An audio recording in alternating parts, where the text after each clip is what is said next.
it took me so long to actually review these movies? It's because two of them are absolute garbage. And this is the first of those two, and I am not excited to talk about it in the slightest. I never wanted to talk about it, and I never thought it'd be necessary until now, but I gotta review them all, so let's just get through this together as quick as possible so we can all go back to forgetting that it even exists. So, if you don't remember my last two reviews of Final Destination, I think that the first one is good, but has some pretty big flaws. And then the second one, it's an improvement, but also has its own problems that keeps it from being great. This third one is shit. This third movie is terrible. This is where we get to the point where these reviews stop being fun. At least until 5. 5 is really good. I'm excited to talk about that one. But this one, and especially the next one, oh boy, it's not going to be fun, to say the least. But we gotta go through them all, so let's tackle this absolute piece of trash together, shall we? What's up? What's happening? What's going on, everybody? Welcome back to DestiMAYtion, your message for anything and everything animation, including TV and movies, and especially horror films. I am your local horror nut, Jackson Small. Here's my review for the piece of shit that is Final Destination 3, and why it is such a piece of shit.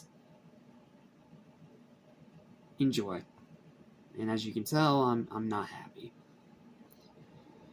Now we get to the first of the two entries in this series that I outright fucking hate, and will never even remotely try to defend. And it sucks because this one in particular has some of the best gore and kills in the series. Namely, the iconic tanning bed double kill, and the truck engine head slice. Like, the kills in this movie are still great. Arguably some of the best and the most beloved in the entire series. But, unfortunately, Final Destination 3, outside of the kills, is an absolutely terrible movie. And what's weird about it is that this is the return of the same writer and director from the original. Whereas with 2, it was someone different. But this one, it feels like they didn't realize what actually made that first movie work, and instead relied on the most shitty, overdone horror tropes possible just to have some semblance of a story going along to tie together all these great kills that they think of.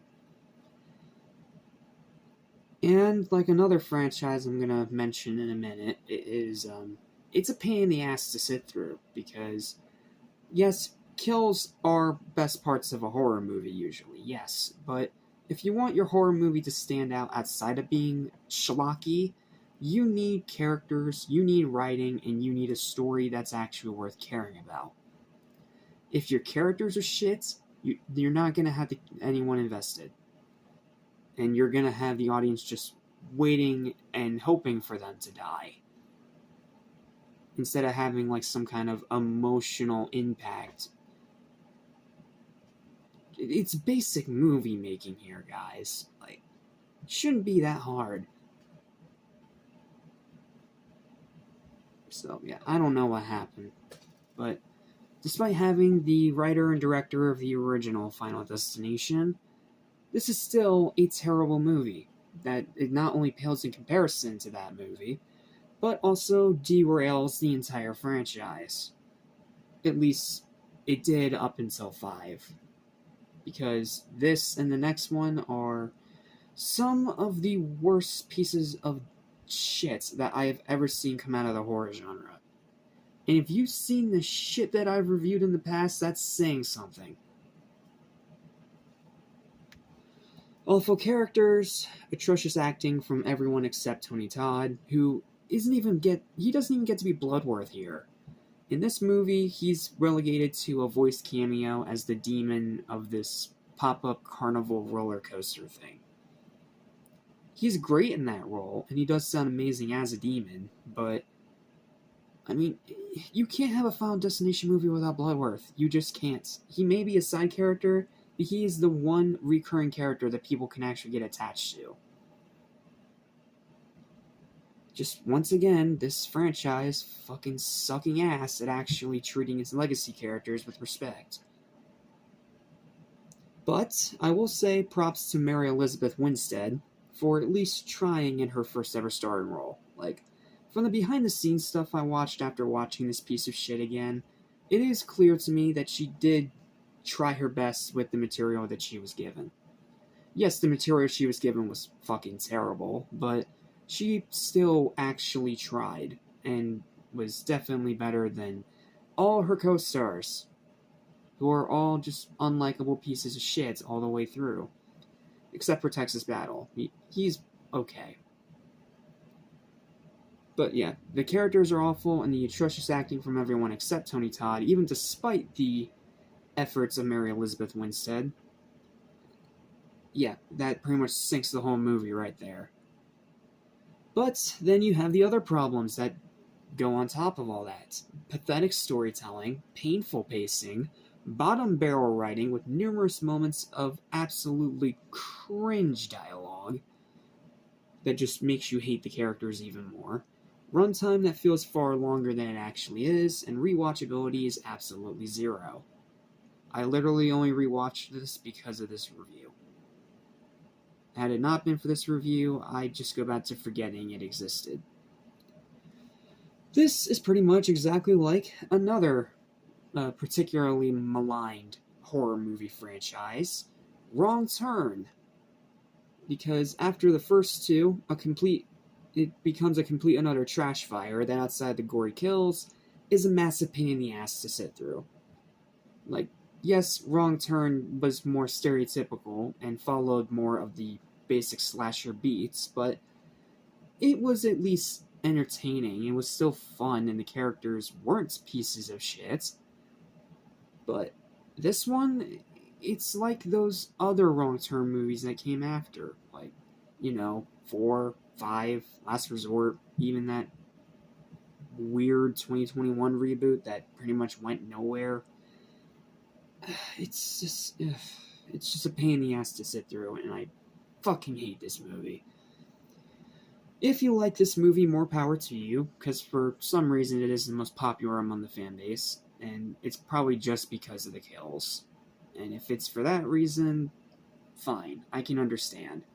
But if you actually like the characters or writing or story in this movie, you need to go back and give it a further analysis, because all of those things are shit. So if you like this, more power to you, but for me personally, it's a pile of lazy, dumb, pointless dog shit that after this review, I'll go back to pretending doesn't even exist. And somehow the next one's even fucking worse. Yikes.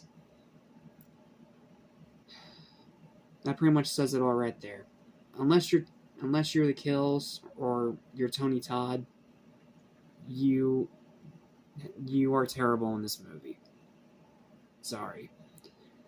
Final verdict for this piece of shit that derailed the entire franchise for a good few years is a 2 out of 10. Garbage, trash, terrible, one of the worst horror sequels out there. But like I said, somehow it actually got worse. Yeah, I absolutely fucking kid you not. It actually got worse. Because the fourth film is somehow even worse. To the point that I'd even call it unwatchable. Now, does that mean we're going to be dealing with a 0? No, it's not that bad. But we are still dealing with some really rancid shit next time. So, join me next time for probably one of those miserable reviews you're going to see out of me this entire year, with the absolutely critically panned and unwatchable pile of fucking flaming dog shit that is the Final Destination. Or Final Destination 4, whatever. It's not going to be fun. See you next time.